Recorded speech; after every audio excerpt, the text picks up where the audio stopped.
I would say grief, grieving your spouse is all consuming. It affects you on every level in ways that you could never imagine, and that's hard to describe and hard for people to understand or appreciate what you're going through. My grief journey has been the most challenging life experience. That first year was tough because I was angry because they didn't only lose that opportunity with their daddy, but they lost out on their money. Year one, I just I don't remember really year one. I was numb. I just plugged away and I was almost like a robot, get up and go, go, go, go, go, and okay, now it's bedtime, go to sleep and get up and do it all over again. The second year, nobody's really watching you as closely. So you're able to, and they forget that you've lost. They're very guarded the first year on what they say. The second year, they forget it. They go back into their normal everyday life because life goes on, right? But our life goes on in a different way. Based on my own experience, my husband died 11 years ago, and I had a 3-year-old and a 3-month-old at the time of his death. So based on my own experience, I understand the need for ongoing support, for support to be there longer than the 3 months or the year that society quite often only lets us have before they feel that we should be well enough to move on and to be healthy again and to create a new life. The reality is that grief is ongoing. It changes over time. It's not as intense or as painful as it is in those first 2 years. But it's still there. It's still there, just like the love is for our spouse that we had when they were alive. That love doesn't go away, and the grief doesn't go away either.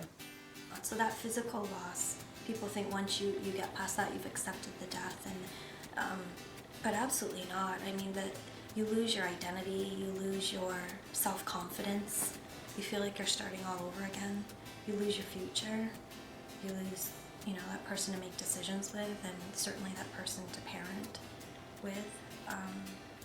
It's exhausting to do all of that on your own.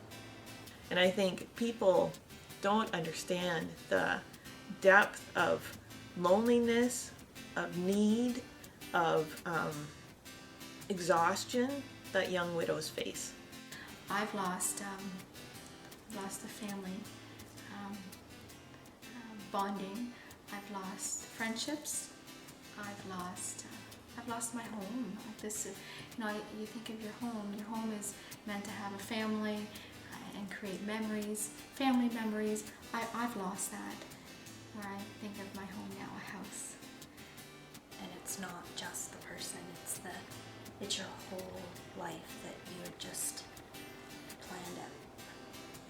The Finding Hope Support Group is an 8-week group that is designed to provide ongoing support, tools, and some education to help the bereaved spouses recreate their lives, to provide a community where they can come together and be with others who have a similar experience, to give them the confidence and the courage to continue to rebuild their lives, their hopes and their dreams, not only for themselves but for their children. One day I thought, I can't do it all. I got to figure out how. And I need some support.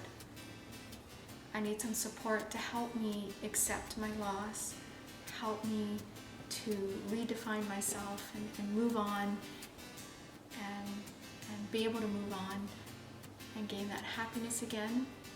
The group through the Hummingbird Center was fabulous. I was able to connect with people that got it, and we shared so much in a comfortable, secure, trusting, caring environment that it made a huge difference to me. We each had our own story. We were all the same, but different as well. I've learned that there's no stop date to grief. It's too big.